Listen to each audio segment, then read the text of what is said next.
Bonsoir, vous êtes sur la chaîne de la boîte à merveille. Je vous prie de vous abonner à la chaîne et de cliquer sur le bouton pour recevoir les prochaines vidéos. Cette vidéo est une vidéo surprise.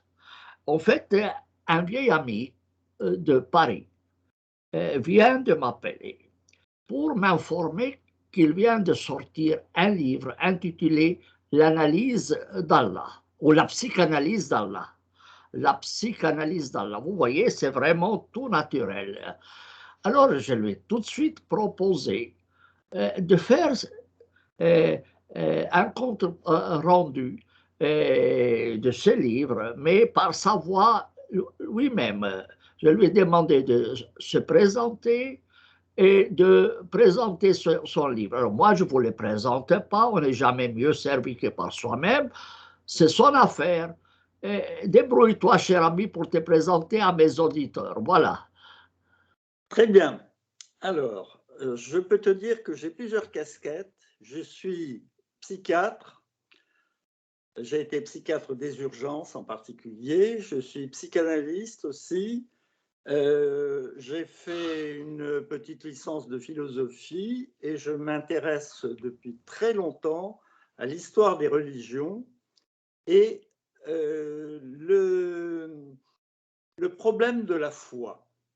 Le problème de la foi sur le plan de la psychologie, c'est-à-dire qu'est-ce qui pousse les gens à croire.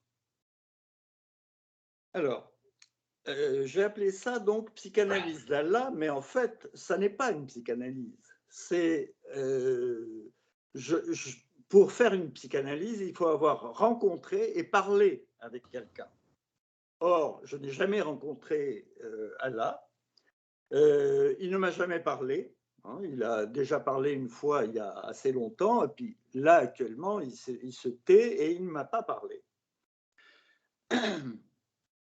J'ai appelé ça en sous-titre la religion intouchable.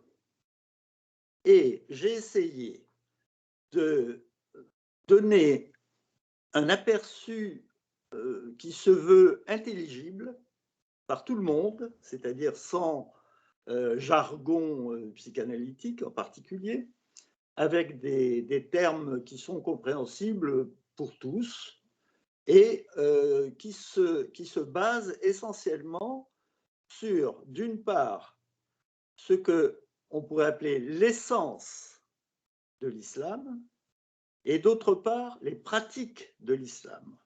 Et on sait bien qu'entre l'essence d'une religion et la pratique d'une religion, il y a toujours des fossés plus ou moins importants et plus ou moins profonds. Il me semble que l'essentiel d'une compréhension possible de l'islam, ça doit se réduire non pas aux nombreuses variables qui sont sous-tendues par cette religion, mais par les dénominateurs communs qui les rapprochent. Qu'est-ce qui fait que quelqu'un peut se dire musulman, croyant? Je peux te poser une question? Bien sûr, bien sûr. Tu peux nous montrer la couverture de ton livre et nous dire où est-ce qu'on peut l'obtenir, quelle est la grandeur de ce livre, combien de poids fait-il, est-ce qu'il fait 2 kilos, demi-kilo, combien de pages il y a? Voilà, donc je vois bien, c'est l'auteur, Voilà. c'est Guy Sorel. Psychanalyse d'Allah ou la religion intouchable. Et montre Voilà. bien la photo qui est sur oui, c'est Freud portant un turban. Un turban. Oui. Voilà, un turban similaire à celui de Khomeini. Bien, maintenant, il est publié où ce livre? Il est publié sur Amazon pour l'instant et également par mon éditeur qui est le Cercle Aristote. Aristote. D'accord. Et il est sorti quand? Il est sorti il y a une semaine à peu près. Une semaine. Combien de pages? Ça arrive presque à 300 pages. 300 pages.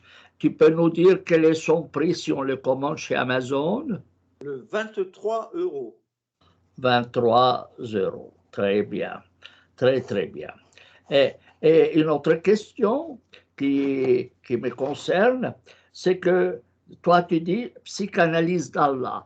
Pourquoi tu taxes, tu as axé ta recherche, ton analyse sur Allah et pas sur les autres divinités? Parce que moi, j'avais écrit un article, dit Jéhovah, son cousin Allah, et les mutilations sexuelles. Vous Oui, voyez? Parce que tout je à fait. considère Allah, c'est les cousins, les petits cousins de Jéhovah, de Yahvé. C'est les petits cousins de Yahvé. Donc, Oui, pourquoi tu sépares les petits cousins de, euh, du grand?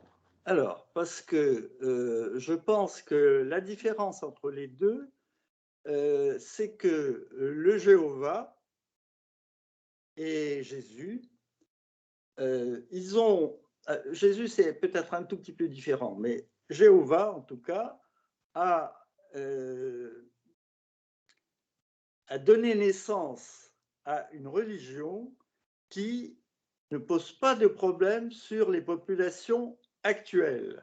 C'est-à-dire il a parlé de différentes choses, mais il n'a jamais abouti à une forme de nuisance qui pourrait être actuelle sur des populations qui existent. Alors, Attends, parce que tu fais là des affirmations. Moi qui suis d'origine palestinienne, je peux te dire que ton affirmation est gratuite. Parce que moi, je la paye cher, sa religion. je vois à quoi tu fais Alors, la référence. religion de Yahvé est une religion que je considère comme la source du mal dans le monde. Ah oui. Moi, je le considère comme tel. Et la Bible, l'Ancien Testament a inspiré Jésus-Christ, Micah Bifirke, mais Oui. le père spirituel de Mahomet et du Coran, c'est Yahvé. Et pas Ils seulement se ça. ressemblent. Ils se Et pas, ressemblent. non, et pas seulement ça. Oui. Et la Bible, c'est le père spirituel du nazisme. Moi, je vais te l'affirmer. J'ai Oui. fait des vidéos là-dessus. Je peux te le dire que la Bible, c'est le père spirituel. Et d'ailleurs, un des criminels de guerre, quand on lui a dit, allemand, qu'on lui a dit, mais toi, tu as écrit les lois racistes à Nuremberg, il a répondu, je n'ai fait que copier la Bible. Et il a donné les preuves. Et les lois nazies se sont inspirées de l'Ancien Testament. Et Oui. un grand rabbin de la Knesset, à la Knesset israélienne, qui a un mouvement qui s'appelle les Kahane, Oui, Rabbi oui. Kahane, et Oui. qui a un groupe qui est actif en France, les kahanistes, et qui a des représentants de cette idéologie dans la Knesset israélienne, il a présenté un projet de loi copier-coller des lois nazies. Copier-coller. Je l'ai publié. Et c'est même le journal La Liberté qui l'a publié. Et c'est un membre de la Knesset qui a dit, voilà, votre rabbin veut nous faire avaler une loi raciste copiée sur les lois nazies. Et il ne les a pas inventées, ces lois. Donc, il les a pris à partir des normes juives. Donc, lorsque tu dis que le Dieu de la Bible n'est pas nuisible comme l'autre, je te dis, eh bien, tu t'es tiré un coup de fusil dans le pied. Alors, défends-toi, cher ami. Oui, oui, tout à fait, tout à fait. Alors, on sait très bien que l'islam a emprunté de façon massive au judaïsme, en tout cas à l'Ancien Testament. Mais la différence, il me semble, c'est dans la différence des prescriptions. Et la différence aussi se trouve dans le statut du Coran qui me semble complètement différent de celui de la Bible. À savoir que le Coran prescrit en particulier des persécutions, des massacres, la mort pour des gens qui sont actuellement des populations vivantes, c'est-à-dire, par exemple, les athées qui n'ont pas droit à la vie. Ça, je parle de l'essence d'abord, hein, je ne parle pas de la pratique. Et les chrétiens et les juifs qui doivent être des dhimmis, avec ce statut épouvantable qui ressemble à celui de l'esclave, mais peut-être en pire. Mais le judaïsme n'est pas différent de cela, mon cher ami. Pas du tout. Il n'est pas différent de tout cela. Absolument pas. C'est une copie conforme à l'original. L'islam est une copie conforme à l'original juive. Je suis assez d'accord. Je suis assez d'accord, mais dans la Bible, il n'est pas prescrit. D'abord, ce n'est pas Dieu qui parle, c'est des hommes qui se disent inspirés par Dieu. Ce n'est pas la même chose que le statut du Coran où c'est Dieu qui dicte. Alors non, tu te trompes. Ah. Là, de nouveau, tu te trompes, mon cher ami. Alors, parce que dans la Bible, c'est écrit clairement, Dieu a parlé à Moïse. Oui. Et lui a écrit, la loi avec son propre doigt. Tout à fait. Donc, la Bible, lorsqu'il parle à Samuel d'aller tuer ceci et cela, il dit, Yahvé m'a ordonné. Oui, mais donc, c'est pas le même statut que le Coran a été dicté. Mais comment c'est la même chose? C'est absolument la même chose. Il n'y a aucune différence sur la conception de la révélation entre le judaïsme et l'islam. Il n'y a aucune différence. La seule différence, selon mon point de vue, la seule différence, c'est que les populations d'aujourd'hui actuelles, contemporaines, sont visées. Mais dans le judaïsme aussi, les populations actuelles sont visées. Lesquelles? Mais en Palestine, ils ont dit, attends, mais au moins que si tu ne les considères pas comme population, cela, tu les penses comme des animaux. Mais pas du tout. Alors, il faut quand même savoir que, au nom des normes juives, Israël a détruit 81% des villages palestiniens, a expulsé leurs habitants, refuse leur retour chez eux pour le seul crime qu'ils ne sont pas juifs. Alors, tu ne peux pas dire qu'il n'y a pas d'implication. Oui, non. Et aujourd'hui, cher ami, je te parle de moi-même. Moi, je suis né en Palestine. Je suis venu étudier en Suisse. Après avec des papiers officiels israéliens. Laissez passer, puisque j'étais sur occupation. Après 4 ans, ils ont refusé de me renouveler mes papiers. Pourquoi? Parce que je ne suis pas juif. Alors que n'importe quel juif de la France, de la Suisse ou ailleurs peut aller s'installer dans mon pays.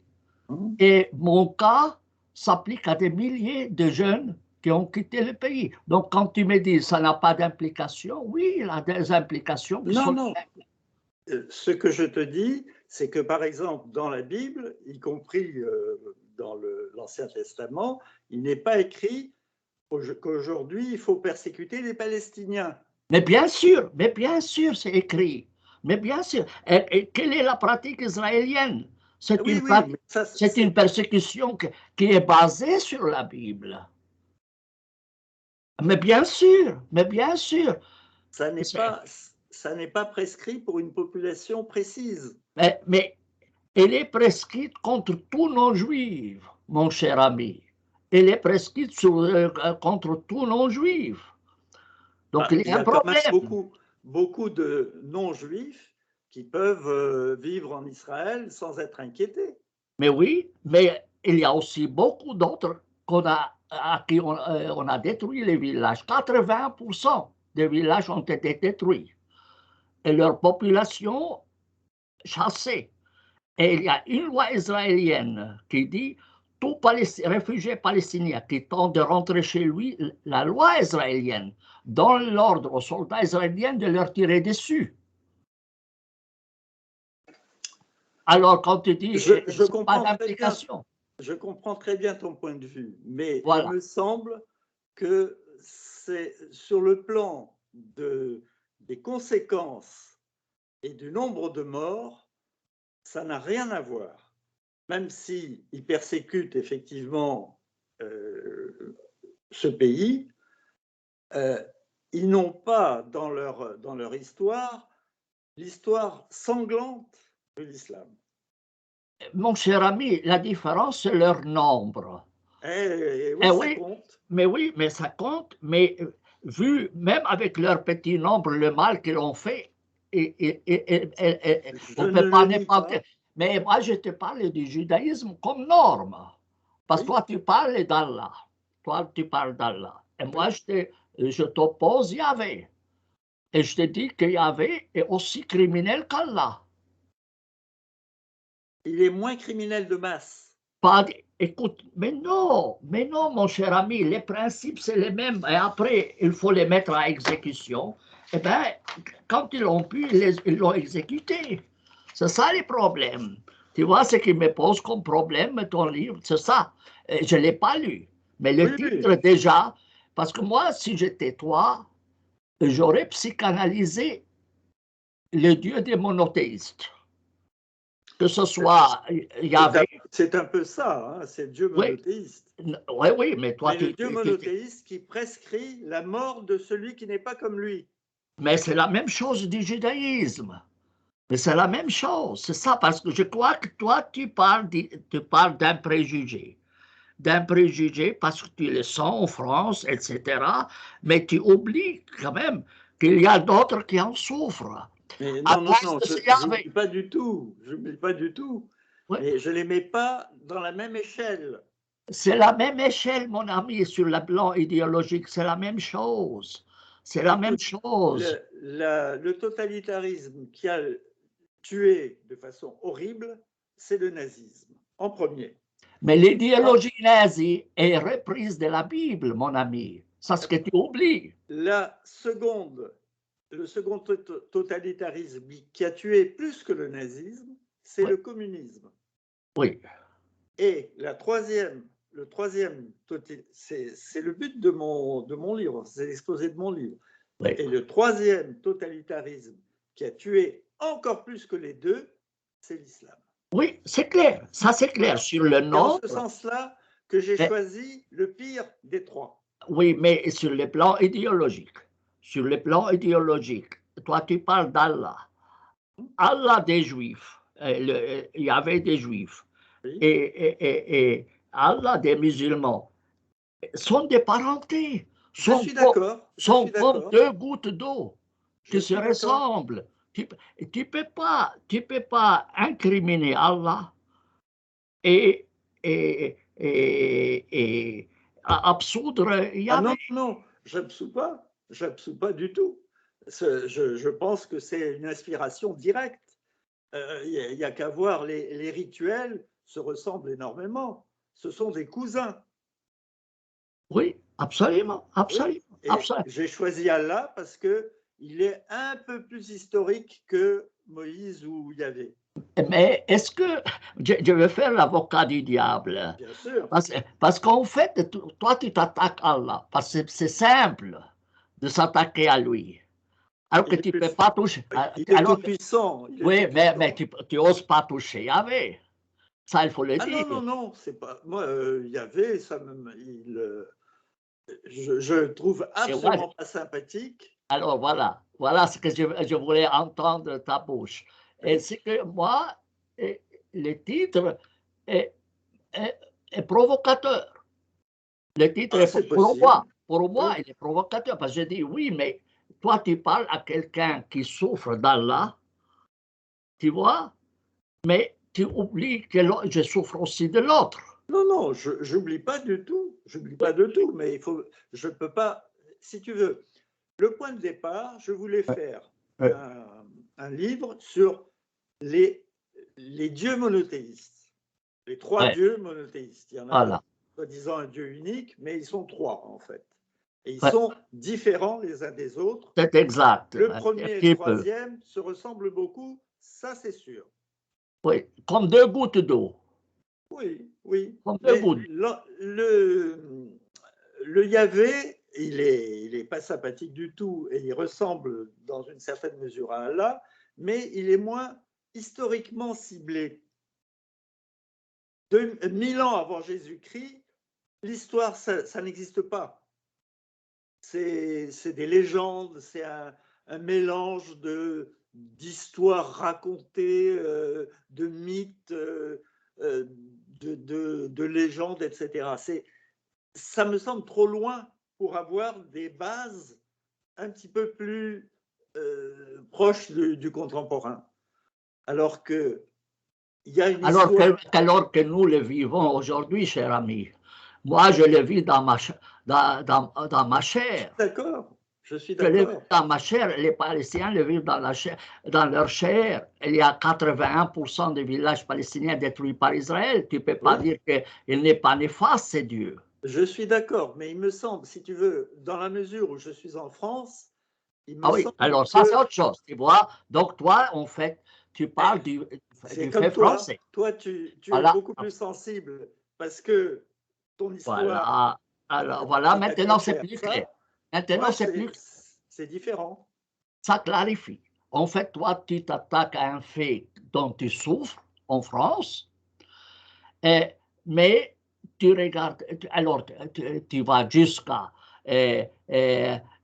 accréditer Yahvé, Non, ou non, à non, le non. délaisser, ou Ah à non, le non, non. délaisser, ou à le Je ne, délaisser, je ou à le n'accrédite délaisser, pas. oui, mais ou à le délaisser pour t'attaquer à Allah parce que c'est lui qui te nuit. Bah, bien sûr. Oui, alors voilà, alors soyons clairs. Donc, Oui. et en plus, tu n'oses pas toucher à Yahvé. Mais Parce que si tu le fais en France, tu c'est auras pas des le centre, problèmes. c'est pas le centre du livre. Oui, mais Sinon, oui, sinon j'aurais fait 600 pages. oui, mais ça veut dire le titre m'a provoqué. C'est pour cela que je te J'ai dis bien compris. D'ailleurs, c'est quel pour est ça le que j'ai pris sens le titre, ce oui, titre-là. oui, en fait, tu m'as appelé juste pour me provoquer. Tu as bien réussi, tu as bien réussi, tu as bien calculé. On voit que tu es un psychanalyste. Donc toi, tu as cherché la provocation et tu l'as eu. Tu l'as eu. Voilà, donc j'ai réussi mon coup quand même. Tu as réussi. Mais le problème reste, c'est l'aspect, comment dire, objectif. L'aspect, Objectif. oui, Objectif. Yahvé est autant criminel qu'Allah. Ça, il faut le dire. Il n'y a pas de différence. Et le Coran ne fait que copier. Tu connais ma phrase. oui, oui, Le bien sûr. Coran est écrit par un rabbin Ah, étourdi. étourdi, Oui, exactement. oui, moi je continue à y croire. Parce que 80% du Coran est des prescriptions normatives de l'islam, même les violentes, Hum, proviennent du judaïsme. hum, hum. On ne peut pas le nier. Mais bon, continue. Alors, voyons. Tu vois, c'est une confrontation directe. J'ai Ben, c'est encore ça pas qui lu est. ton livre. J'ai encore pas lu ton livre. J'ai juste critiqué le titre. Oui, Tu oui, vois? j'ai compris, j'ai Oui, compris. voilà. Alors, continue. Maintenant, c'est à toi. J'ai fini. Bon, J'ai fini mes premières objections. d'accord. Alors, si tu veux, il y a beaucoup de choses qui ont été écrites hein, sur le Coran, sur Mahomet, sur l'islam, etc. J'ai voulu, parce que je n'ai rien lu à ce sujet, sinon des apologies. J'ai voulu faire en sorte d'essayer à partir des écrits, des textes dits sacrés, le Coran, les hadiths aussi, mais enfin c'est surtout le Coran, j'ai voulu essayer de comprendre quelle était la psychologie des gens qui ont écrit ce livre. Parce que bien entendu, ce sont des êtres humains qui ont écrit le livre. je pense que même un grand théologien musulman ne peut pas aujourd'hui croire en toute sincérité que la légende de Dieu qui parle à Mahomet soit historique. Alors non, non, non, attends, là tu avances trop vite. Oui, oui. C'est l'essence Ben, même, c'est l'essence même de l'islam.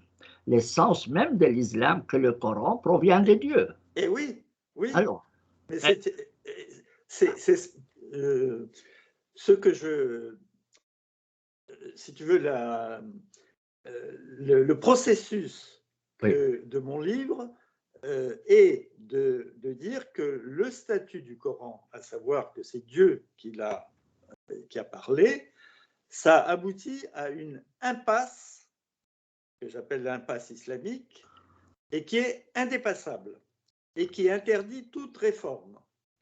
Alors pourquoi? y compris la Bible. Mais oui.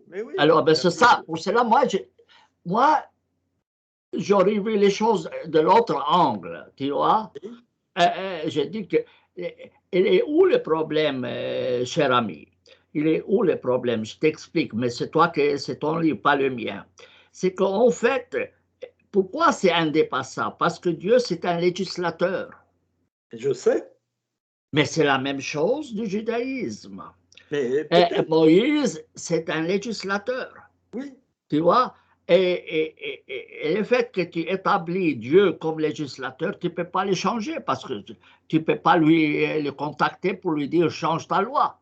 exactement. Et Oui, c'est en ce sens que la réforme de l'islam est impensable. je suis d'accord, à moins de léguer ou modifier le concept total de la révélation, mais tant juive que musulmane. Oui, oui, je suis Et, d'accord avec toi. Je ne défends pas du tout il y avait hein, ça. non, non, mais je t'explique pourquoi je te dis ça. Parce qu'en fait, tu ne peux pas demander aux uns une chose et ne pas la demander à l'autre Mais lorsqu'il y a une similitude. oui, oui, oui, mais Alors, le même discours que tu adresses aux musulmans, tu dois l'adresser aussi aux juifs. oui, mais je t'ai donné mon argument, à Oui, savoir que oui, d'une part, oui. il y a, il y a un peu plus d'historicité, même si c'est très mélangé, de, de l'époque de Mahomet par rapport à 1700 ans avant. Oui, oui. 1700 ans avant, c'est vraiment ça n'a rien à voir avec une histoire. Non, mais ce n'est pas là les problèmes, Jugui. Juste pour, c'est pas pour te contredire, mais c'est l'aspect normatif. Est-ce que ces normes sont considérées normatives ou pas? Oui, elles sont C'est ça, que, ça le problème.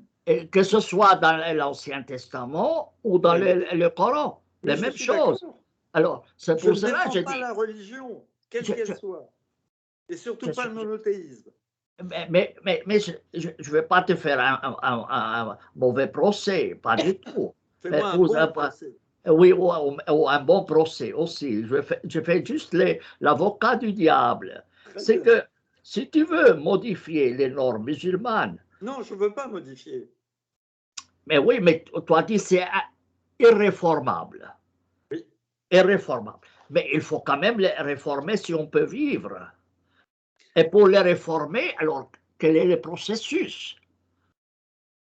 C'est ça les problèmes, parce que toi, j'espère que tu n'as pas perdu tout espoir de réforme, parce qu'autrement, c'est la guerre ouverte à ne plus finir. Ou le containment, Le, le, le contenant. On contient un danger.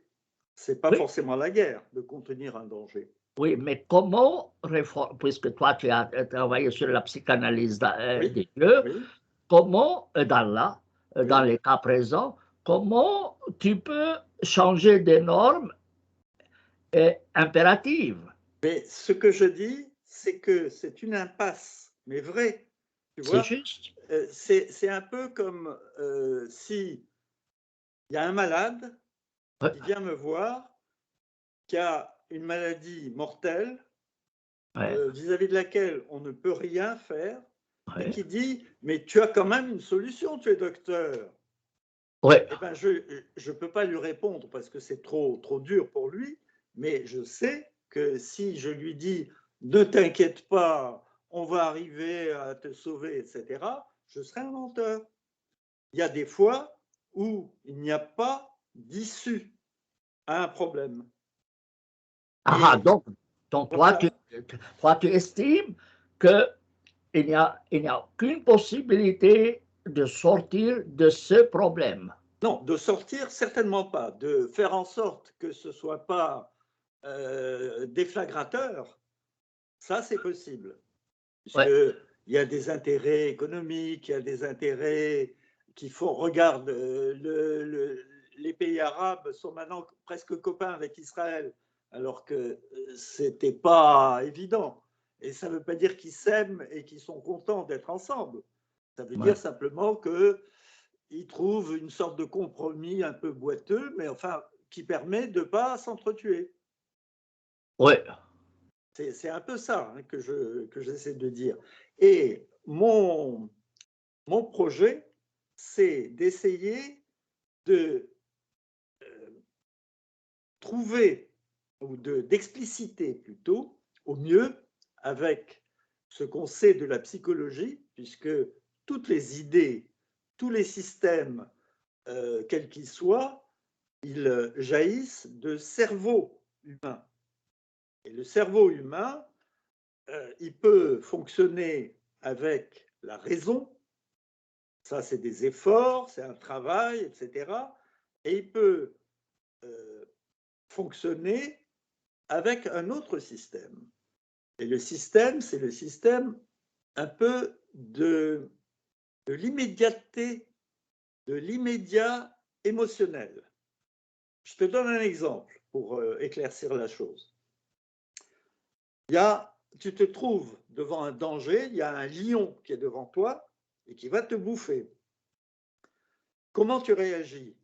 Est-ce que tu vas réagir en réfléchissant et en disant, bon, si je fais ça, il va faire ça, si je me sauve, etc. Non, tu ne réfléchis pas, la raison n'est pas là, mais tu as une sorte de réaction synthétique immédiate. C'est-à-dire, ou bien tu te sauves effectivement, tu montes sur un arbre ou je ne sais quoi, ou bien tu ne bouges pas, tu es terrorisé, tu es inhibé, rien n'est possible et tu n'as pas décidé ça, c'est automatique, bien tu combats, je ne sais pas, si tu sors un pistolet ou un fusil et tu te défends. Ça, c'est deux types de fonctionnement cérébral. Et le type immédiat, c'est aussi celui de la foi. Et en psychiatrie ou en psychologie, il n'y a pas eu beaucoup d'études sur la foi. Qu'est-ce qui fait qu'à un moment, quelqu'un, ou très intelligent ou complètement stupide, commence à croire totalement, avec vraiment, il n'y a pas d'autre mot, avec toute sa foi, une adhésion complète à un système, à une idée, à quelque chose qui s'impose à lui. Et tu auras beau avoir des arguments raisonnables en disant mais enfin ça c'est pas possible, les anges peuvent pas avoir des ailes, ça marcherait pas, enfin bon, quelque chose d'un peu ras des pâquerettes mais du domaine de la raison, tu ne pourras jamais avoir un démenti. Le réel, même s'il est sous le nez de la personne, c'est pas possible. Je me souviens d'une fois où j'ai discuté avec un musulman très croyant et je lui ai dit quand même, dans le Coran, il y a des choses effroyables. Alors il m'a dit non. Je dis comment non? J'avais un Coran, je lui ai montré, tuez-les, tapez-les au cou, enfin bon, Et il a lu ça, il m'a dit non, ça n'est pas vrai. Tu vois, c'est le déni de la réalité. Ça fait partie de la foi. Et la foi, c'est pas que mauvais, hein, loin de là. C'est considéré au contraire comme respectable, et ça l'est dans beaucoup de cas. Ça permet une appartenance, le fait que tu appartiens à un groupe, à une religion, enfin quelque chose qui fait du lien avec les autres êtres humains. Ou alors, pour faire du lien avec certains humains dans le groupe, ça se referme et ça prend une identité plus forte encore si c'est contre quelqu'un, contre les gens qui ne sont pas comme nous. Et il me semble que c'est le propre des monothéismes, je dis bien des monothéismes, et bien sûr de Allah et de ses croyants, que de couper le monde en deux et de dire d'un côté il y a le bien, la pureté, les musulmans, et de l'autre côté il y a le mal, les koufars, les chrétiens, les juifs, enfin tout ça.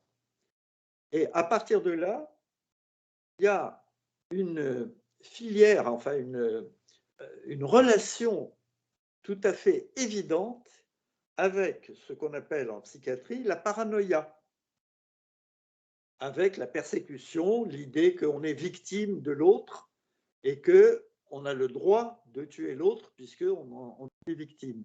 On peut persécuter l'autre parce qu'on se sent persécuté par lui. Tu vois? Bon, c'est en gros, si tu veux, c'est une des idées que je te donne, mais il y en a énormément qui vont dans ce sens-là, une sorte de relation à faire, d'analogie à faire, qui me semble valable presque pour tous les éléments d'une paranoïa qu'on retrouve dans les religions monothéistes essentiellement. Avec, je crois, je ne l'ai pas beaucoup développé dans le livre, mais avec un petit bémol pour le christianisme. Puisque pour plaire au Dieu chrétien, disons Jésus descendu sur terre, pour lui plaire, il faut s'aimer les uns les autres. Donc il y a un message plutôt de lien avec l'humanité, quelle qu'elle soit, même si c'est loin d'avoir été mis en pratique, hein, bien entendu, par les mêmes gens qui y croyaient. Alors qu'il me semble, sans doute pour les juifs, mais je me suis intéressé surtout à nos contemporains musulmans et tout ce qui s'est passé depuis le 7e siècle, là, pour plaire au Dieu, il faut tuer celui qui ne te ressemble pas. Et c'est ça qui me semble vraiment à la fois épouvantable, et dans la mesure où c'est écrit et ça a été dicté par un Dieu, comment veux-tu que ça change? Ouais. C'est impossible sur le plan juridique, sur tous les plans, c'est impossible que ça change. Ouais.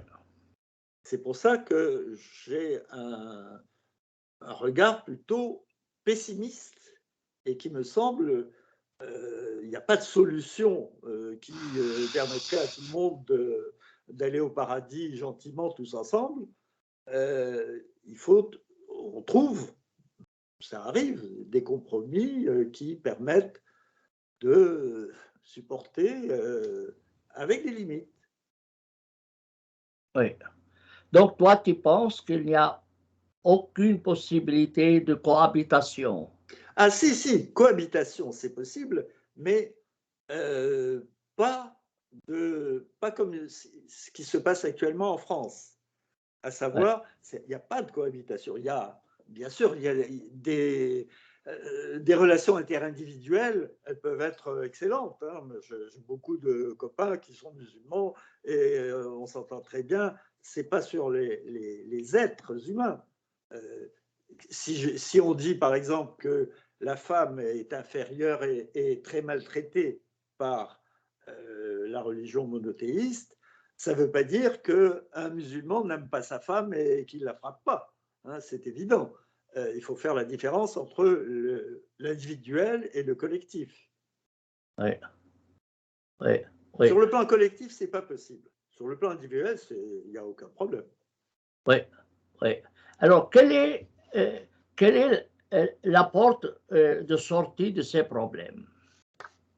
Je te dis, une sorte de contenant pour les choses dangereuses et un terrain commun qui est autre que le terrain religieux. Par exemple, quand il y a des rencontres écuméniques, c'est plus des farces que des échanges. Hein, chacun se dit oui, c'est très bien, ta religion est très bien, l'autre dit ah ben on est frères, etc. On mange bien, on va à l'hôtel, tout va bien, et on rentre chez soi et on continue exactement comme ça. Il n'y a pas l'ombre d'une avancée, par exemple avec le pape qu'on a actuellement. Donc, je partage totalement ton scepticisme à l'égard du dialogue interreligieux. J'ai toujours dit que ces dialogues ne servent qu'à manger, à voyager. Voilà, voilà. Oui, pour le dire très brièvement, ça c'est réel. Ça, c'est réel. Et maintenant, comment établir un dialogue qui sort de ce schéma et qui va l'initier? Qui va l'initier? Eh bien, et quelles sont les étapes? L'étape essentielle, il me semble, c'est une confrontation avec des réels débats. Tu vois, il n'y a pas de débat dans les rencontres écuméniques que tu as très bien décrites. Les vrais débats, c'est de mettre en face, de dire comment vous, musulmans, vous pouvez accepter que tous ceux qui ne ressemblent pas à vous doivent être soumis, tués ou convertis. Et de dire, chacun a le droit d'avoir ses croyances, quelles qu'elles soient, sans considérer que ça doit déboucher sur un conflit mortel. Oui, oui. Quel est le degré d'espoir de parvenir à un tel, disons, tel compromis, tel compromis? Compromis. Ça, c'est difficile à dire. Il faudrait. Sans se compromettre. Je suis en train de chercher un prophète, justement, pour qu'il puisse nous éclairer là-dessus. Me voilà. Mais voilà, c'est pour ça. J'ai pensé à toi tout de suite. Tu as bien fait. Tu as bien fait. Alors, tu sais, moi, j'ai pensé aussi à ce sujet, mais je n'ai pas lu ton livre. Comme tu as vu, tout de suite, j'ai eu des étincelles avec ton titre. Oui. Ce qui un peu probablement va affaiblir ton livre. Parce que, tu sais, on a une belle histoire, comme dans toutes les cultures. Il y a un qui dit, un des califes l'a dit, si quelqu'un vient te dire, rends-moi justice, mon adversaire m'a rendu borgne, m'a enlevé un œil. Et le calife dit, alors le calife il dit, ne lui rends pas justice avant que d'avoir vu son adversaire. Peut-être qu'il a perdu les deux yeux. Tu vois? Alors, il faut voir les choses comme ça. Pour cela, j'ai dit, dans la question de l'objectivité, dans le domaine de l'objectivité, et tu le sais très bien, que le conflit du Proche-Orient a aussi des effets sur la situation dans le monde. Tu peux pas, y compris en France, y compris en France. Et sans doute l'islam a des normes qui ne sont pas correctes, mais le judaïsme non plus. Il n'a pas de normes justes. Je ne dis pas qu'elles sont correctes ou pas. Je dis qu'il y a beaucoup de gens qui ne sont pas musulmans qui ne n'ont pas envie de les accepter. On n'a pas envie. Regarde, par exemple, vis-à-vis de la femme, c'est très récent en Occident que la femme est considérée avec les mêmes droits que l'homme. C'est juste. Il y a encore beaucoup de chemin pour y arriver. Oui. Mais il me semble que c'est quand même un progrès. Oui. Oui. Et que revenir au voile et à l'idée que la femme doit rester, faire des enfants et faire la cuisine, ça me semble, je vais pas, j'imagine pas faire une guerre pour ça, mais j'ai pas envie que mes enfants ou mon pays soient dans cette régression. Oui.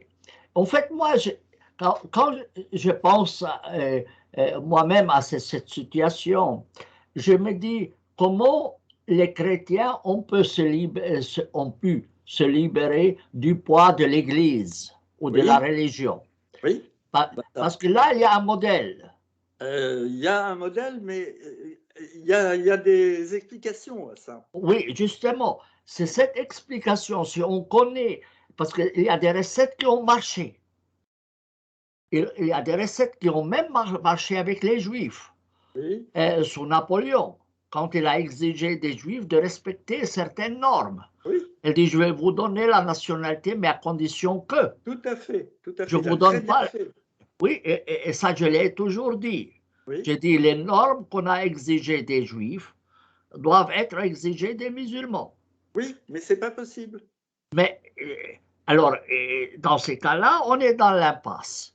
On est Oui, dans l'impasse. Alors, moi, je me dis, quelle est la recette qui a fonctionné entre la population qui est chrétienne quand même,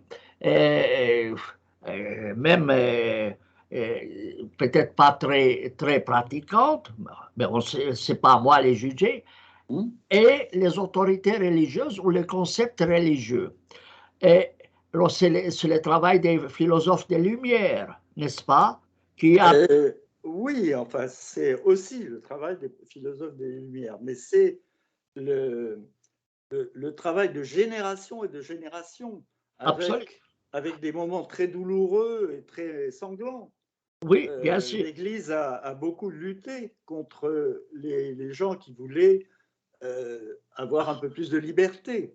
Moi, Et avoir... aujourd'hui, j'ai enregistré une vidéo avec un prêtre assyrien de l'Irak qui ont souffert beaucoup de l'islam. Donc, Oui, et je lui ai donné l'exemple du livre de Voltaire, la philosophie, dictionnaire philosophique. Il a écrit sous pseudonyme. oui, oui, bien sûr. Et un jour, un jeune qui a refusé de lever probablement Oui, son chapeau devant les processus de Sainte Eucharistie, oui. et on l'a arrêté, on a trouvé avec lui son livre, le dictionnaire philosophique. On a cloué le livre sur lui et on l'a brûlé avec. Oui, Euh, on l'a mis à la roue d'abord et on l'a brûlé ensuite. Oui, je ne connais pas exactement l'histoire, mais on l'a persécuté à cause de cela.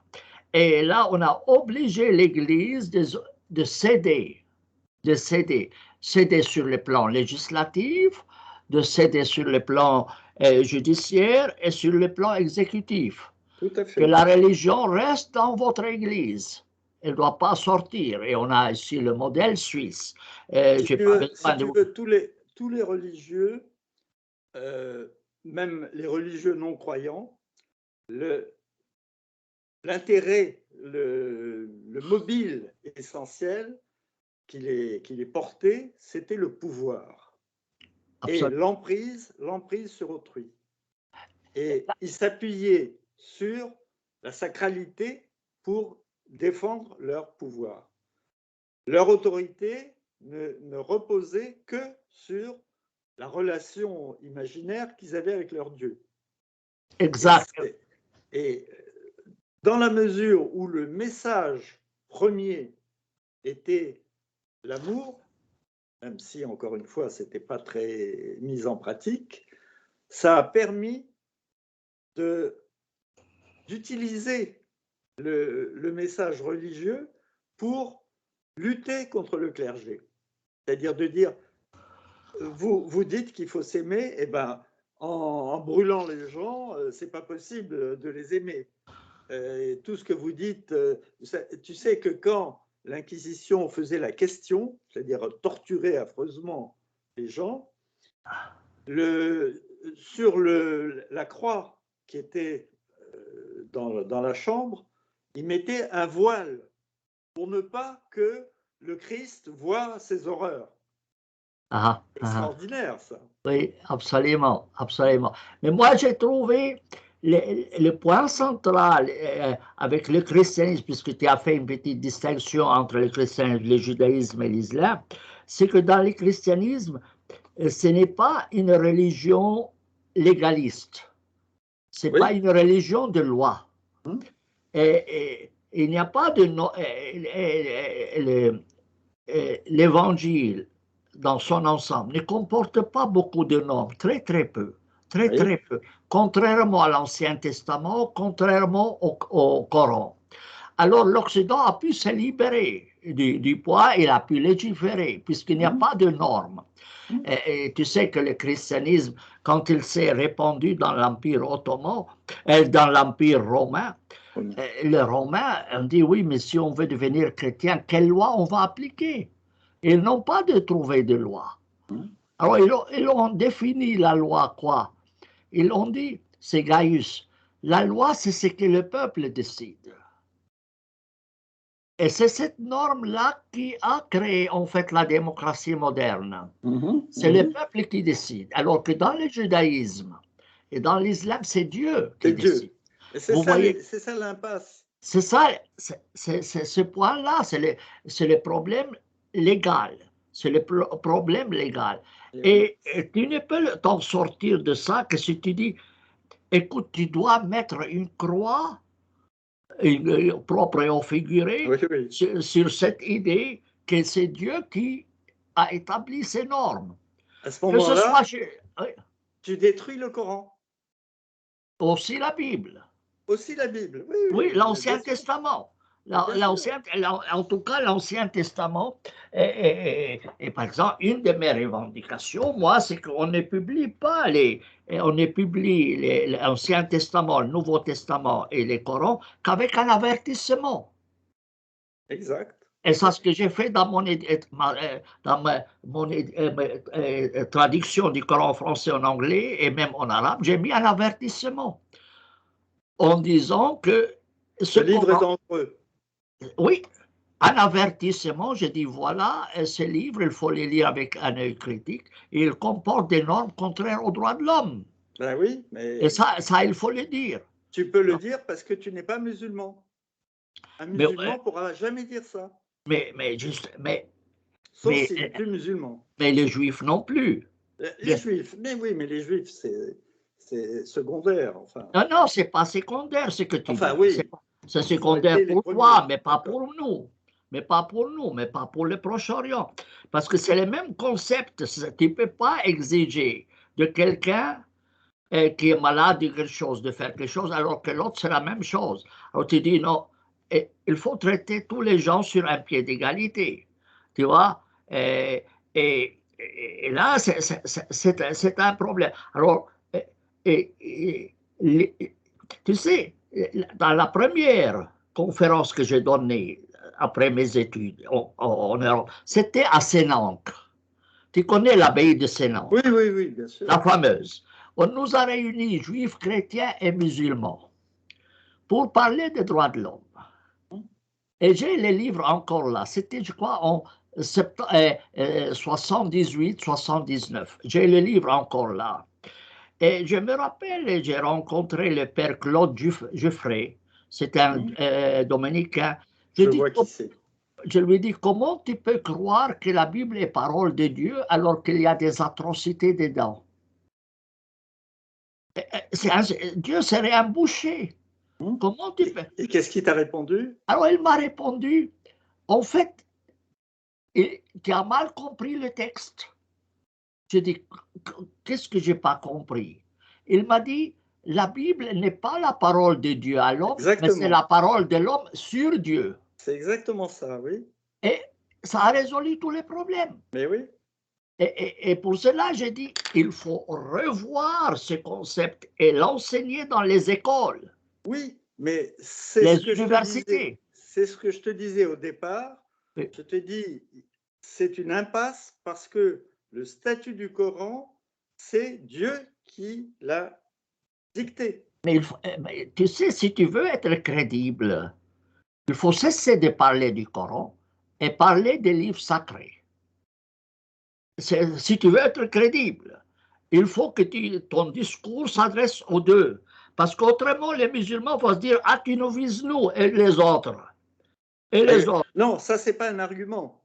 Ah, Ça, c'est c'est un pas... argument. Non, non, non, ça c'est un argument. Parce qu'en fait, le deux poids, deux mesures Non, est c'est pas deux nuisible. poids, deux mesures. Ah, ça, en Non, tout cas, moi, je les écoute-moi. vois comme ça. Oui, oui, Moi, je comprends. Mais écoute-moi, là, tu défends l'argument, par exemple, d'un voleur qui est attrapé et qui dit, mais pourquoi tu m'as attrapé moi? Parce qu'il y a un autre voleur qui a volé beaucoup plus que moi. mais fais attention, il y a une loi qui s'applique à tous, quels que soient les voleurs, moi ou Exactement. toi. Et pour cela, je te dis, la loi doit être générale.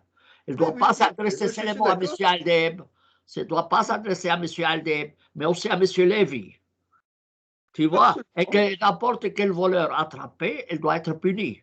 D'accord, mais Qu'il celui qui... s'appelle Mohammed ou qu'il s'appelle Moïse. D'accord, La d'accord. loi doit être pour tous. Mais je suis d'accord, je Si suis elle n'est d'accord. pas Mais générale, si elle n'est pas générale, tu te fais attraper. oui, j'avais commencé à te dire que au début, je voulais faire le livre Oui, oui, sur oui. les trois monothéismes. Oui, Je oui. me suis dit que ça allait être, personne va lire 1000 pages, c'est pas possible. Donc j'ai pris le dernier. Oui, je vais bien, mais le problème, c'est si tu veux pas, si tu veux être, disons, écouté, si tu veux être écouté, il faut faire une norme générale. Si elle s'adresse à un groupe particulier, ce groupe va se sentir vexé. Ah, Et, peut-être, oui. mais, mais a raison, parce qu'il dit que je suis le seul. Tu fais une loi seulement Non, pour. non, si celui qui me dit pourquoi tu fais pas la même chose pour les autres, je dis mais je suis d'accord avec toi. Les Voilà, autres, c'est pas lui. voilà, voilà, voilà. Pour cela, moi, je me dis, il faut faire un mec. Parce que, tu sais, et par exemple, chez nous, dans les pays arabes, on a ces problèmes religieux, mais on a les mêmes problèmes en Israël. On a les mêmes problèmes en Israël. Et quand je dis qu'il faut demander à Israël d'être sans religion, je dis, mais il faut aussi le demander aussi aux pays musulmans, ça veut dire laisser de côté la religion. Moi, par exemple, quand on me dit quelle est la solution que tu proposes au Proche-Orient, je dis les Juifs doivent cesser d'appeler un État juif. Et les musulmans doivent cesser d'appeler un État musulman et de D'accord, faire mais un ça État sera fait. citoyen. Ça Oui, doit être un État citoyen. On oui, s'en fout de votre religion. oui, mais les gens s'en foutent pas. Mais c'est ça. Alors, pour cela, moi, je dis aux musulmans, à mes compatriotes musulmans, vous avez écrit dans la Constitution Islam, religion d'État.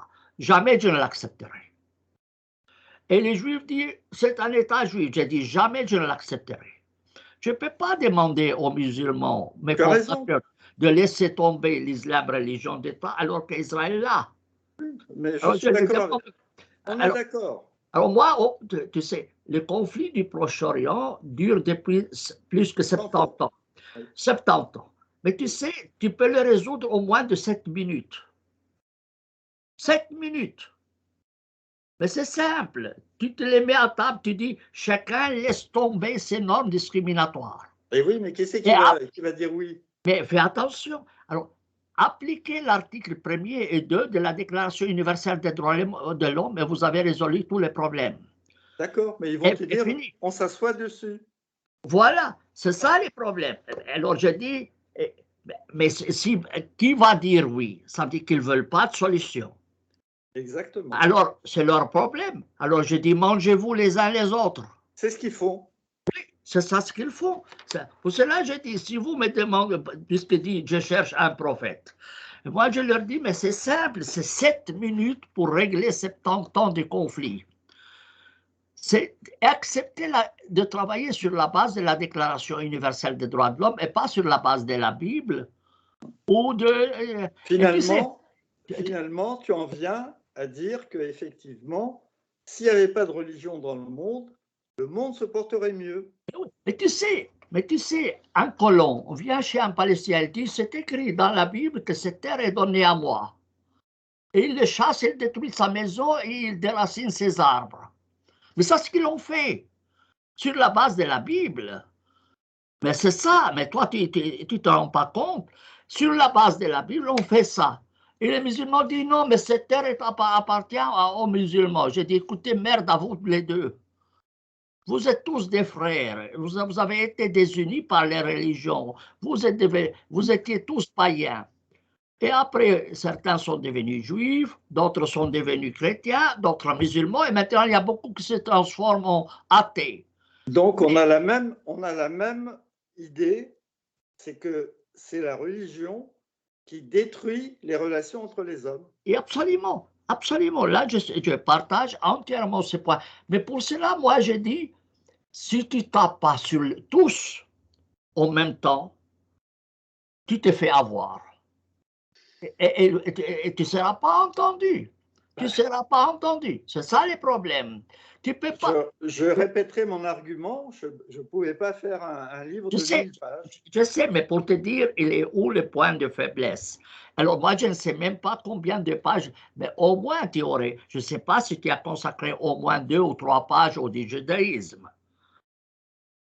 J'en ai parlé au passage, comme j'ai parlé du christianisme, mais ce n'était pas l'objet. Oui, mais ce n'est pas l'objet, mais quel est l'objectif? C'est ça le problème. Ce n'est pas l'objet du livre, mais quel est l'objectif? L'objectif, c'est de faire en sorte que la religion, aujourd'hui, qui a 1 milliard et je ne sais combien d'habitants, est en train de d'essaimer pour une foi délirante qui veut que le monde entier soit religieux. Mais c'est la même chose dans le judaïsme que dans l'islam. Ils ne veulent pas que le monde entier soit juif. Ça, mais ils dominent tout le monde, oui.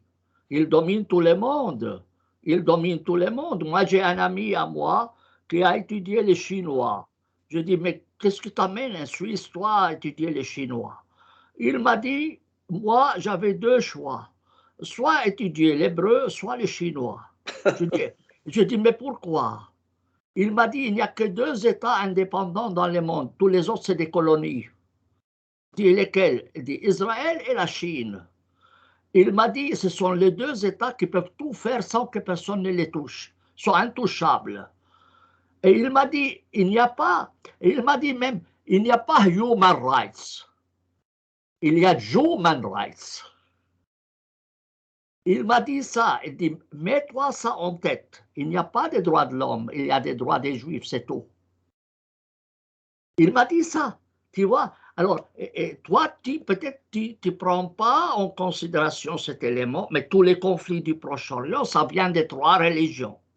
C'est clair et net. C'est clair et net. Et il ne faut pas minimiser le danger du judaïsme, parce que c'est ça ce qu'a mis, d'ailleurs, je vais te raconter une chose. Nous avons un auteur palestinien qui est romancier. C'est un chrétien qui vit en Israël. Et des journalistes sont allés lui dire, quels sont vos rapports avec les Juifs? Il m'a dit, mais c'est excellent, c'est comme du beurre sur du miel. C'est très, très bon, c'est très bien, nous vivons très bien. Après la fin de l'enregistrement et de l'interview, il leur a dit, vous voulez la vérité? Il m'a dit, quelle vérité? Mais la vraie réponse à votre question, elle dit oui, oui. Laquelle? Elle dit, si les Juifs avaient trouvé des gens plus merdeux que les Arabes, ils seraient partis chez eux. Il leur a dit ça, tu vois. Alors il a dit, en fait, c'est une merde qui est tombée chez une autre merde. Et c'est ça les relations, c'est une relation de merde avec une merde. Je m'excuse du terme, il y a beaucoup de gens qui se sentiront choqués. Mais, et moi j'ai dit, il faut demander aux Juifs de se libérer de leurs normes et demander aux musulmans de se libérer de leurs normes. Bah, si écoute, tu ne fais pas les deux, si tu fais pas les deux, personne ne t'écoutera. d'accord, mais si tu en trouves 10 de chaque qui disent d'accord avec ça, ça sera optimiste. Oui, mais écoute, toi tu es un médecin. Oui. Et toi, tu as à prescrire les médicaments. Et si le malade ne veut pas prendre les médicaments, ce n'est pas ton problème. Mais si toi, tu ne lui prescris pas, si tu lui donnes une aspirine pour un cancer, l'association des médecins va t'attaquer. Elle va dire, tu n'as pas fait ton devoir. Tu dois prescrire un médicament conforme à la maladie. Tu dis non, non, parce que... Alors, et après, si le malade ne veut pas prendre les médicaments, ce n'est pas ton problème. C'est exactement ça. Et tu connais une anecdote suisse, puisqu'il faut arrêter un moment. Nous avons Ouin. Tu connais. Alors Ouin raconte qu'il était malade. Il est allé chez les médecins, parce qu'il faut bien que les médecins vivent. Et après, le médecin lui a prescrit un médicament qu'il devait chercher les pharmacies. Je suis allé chez la pharmacie, parce qu'il faut bien que les pharmaciens vivent. Et après, il rentre à la maison, il a trouvé un trou dans la rue. Il a mis le médicament dedans. Il a dit, il faut aussi que je vive.